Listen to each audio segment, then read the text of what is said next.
Of course मी जळगावची आहे. आमच्याकडे रोज संध्याकाळी कढी आणि खिचडी असते, त्याच्याशिवाय आम्हाला झोप नाही. ऑफकोर्स मी जळगावची आहे. आमच्याकडे माय व अशा गोष्टीपासूनच सुरुवात होते बोलायला.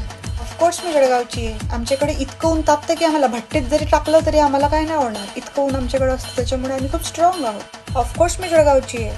आम्हाला हळू बोलणं जमत नाही. आम्ही नॉर्मल जरी बोलायला गेलं तर लोक म्हणतात भांडणं करताय. ऑफकोर्स मी जळगावची आहे. आमच्याकडे अनोळखी महिलांना सुद्धा ताई, बाई, मावशी, काकू अशा नात्याने हाक मारली जाते. ऑफकोर्स मी जळगावची आहे.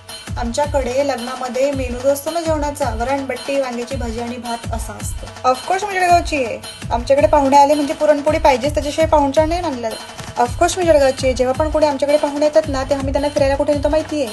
मुक्ताईनगरचं मुक्ताबाईचं मंदिर, शिरसाड्याचं मारुतीचं मंदिर आणि हो, अमळनेरचं मंगळग्रह मंदिर. ऑफकोर्स मी जळगावची आहे. पण जळगावची असून सुद्धा आम्हाला ळचा खूप प्रॉब्लेम आहे. जळगावच्या ऐवजी जळगाव बोलतो. ऑफकोर्स मी जळगावची आहे. आम्ही कुठे जरी गेलो, दिल्ली, मुंबई, कलकत्ता, तरी आम्ही आमच्या भाषेमुळे उमटून पडतो. लगेच ओळखतात की ही जळगावची आहे.